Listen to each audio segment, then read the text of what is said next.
Hello friends, नमस्कार दोस्तों। Myself doctor Girish Gupta, endoscopic spine surgeon and working in Raman ji hospital, Mahal Yojana, Jagatpura, Jaipur.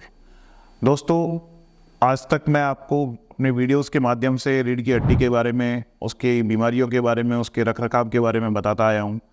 अभी मुझे एक क्वेश्चन आया कि कई मरीज ऐसे आते हैं जिनके अटेंडेंट या उनके रिश्तेदार साथ में होते हैं, तो वो कहते हैं कि डॉक्टर साहब हमारे मरीज को कोई डिस्क स्लिप तो नहीं है, लेकिन मरीज को तकलीफ पैरों में, जो आपके वीडियो के माध्यम से पता लगा उसमें यही हो रहा है कि उसके पैरों में झंझनाहट होती है, सूनापन आता है, भारीपन आता है, चलने से थोड़ी देर चल पाते हैं, उसके बाद में वापस दर्द आने लगता है। लेकिन जो हमारे गांव के डॉक्टर को दिखाया या वहाँ दिखाया, जो MRI देखना जानते हैं, उन्होंने बताया कि भाई इसमें कोई स्लिप डिस्क नहीं है। तो ऐसा क्यों होता है? तो दोस्तों, मैं इसके बारे में आपको थोड़ी सी जानकारी देना चाहूँगा कि जैसे मैंने अपने प्रीवियस वीडियो में बताया कि आपका जो डिस्क है वो एक मैंगो लाइक है। उसमें जो डिस्क है उसके अंदर एक तरह से जेली है, न्यूक्लियस, जैसे मैंगो का नट होता है वो न्यूक्लियस है अपने अंदर, और बाहर की जो स्किन है वो उसका एन्युलस फाइब्रोसिस है। तो बीच में जो जेली है, जो केमिकल्स भरे हुए हैं, वो इसका हाइग्रोस्कोपिक का काम करते हैं, कुशन का काम करते हैं, यानी कि इसके अंदर पानी भरा हुआ है, आपकी लैंग्वेज में इतना कह लेते हैं। जैसे जैसे किसी भी वजह से, आमतौर पर ये उम्र के साथ चेंजेज आते हैं, जिसको हम डीजनरेटिव चेंजेज बोलते हैं। यानी कि उम्र के साथ में आपका जो डिस्क है, इस डिस्क का पानी सूखने लगता है। तो सूखने लगता है तो क्या होगा, अब आप खुद सोचिए कि कोई बलून है, उस बलून में पानी भरा हुआ है, तो हम उस बलून को दबाएंगे तो उसको प्रेशर टॉलरेट करने की क्षमता रहेगी। लेकिन जैसे ही बलून का पानी कम करेंगे तो बलून सिकुड़ेगा, नीचे आएगा। तो उसी तरीके से जब इसका पानी ख़त्म होता है तो ये जो डिस्क का हाइट है, जैसा कि आपको इसमें दिख रहा है, ये हाइट इतना है। लेकिन जैसे ही उम्र बढ़ती है, उम्र के बढ़ने के साथ साथ में जो इसमें डिजनरेटिव चेंजेज आते हैं, तो ये डिस्क का हाइट आपका कम हो जाएगा। तो एक्सरे में जब आप देखेंगे तो एक्सरे में क्या दिखाई देगा कि आपकी जो दो गुटके हैं, उन दो गुटकों के बीच में जो खाली जगह है, वहाँ यदि इतना स्पेस है तो किसी एक डिस्क के लेवल पे या दो लेवल पे आपका वो डिस्क स्पेस कम हो गया है। कम होने से क्या हुआ, आपके उसमें डिस्क तो रहा नहीं, स्लिप डिस्क तो है नहीं, फिर दर्द क्यों आ रहा है? उसकी वजह ये होती है कि जब ये आपका डिस्क जो है, बेसिकली जो कुशन का काम कर रहा है, ये इस नर्व को फ्री रखता है।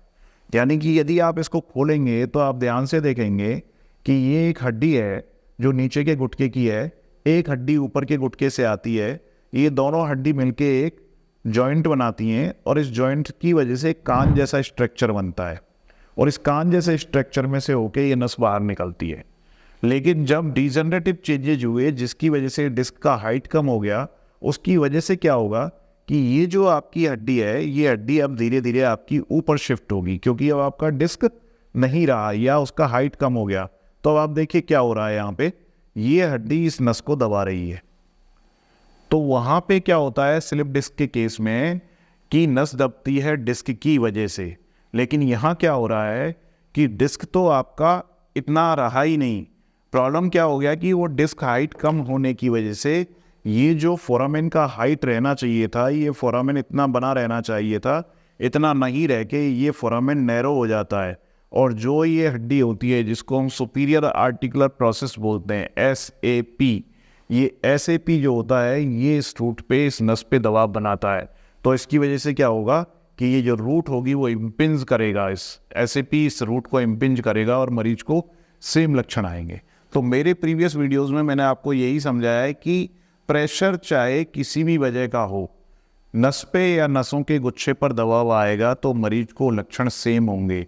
तो दोस्तों, जो आपकी ये क्वेरी थी कि जब मरीज को MRI के अंदर स्लिप डिस्क दिख ही नहीं रहा है तो फिर लक्षण क्यों आ रहे हैं, तो दोस्तों इस वीडियो के माध्यम से मैंने आप लोगों को बताने की कोशिश यही की है कि ज़रूरी नहीं है कि स्लिप डिस्क की वजह से ही लक्षण आते हैं।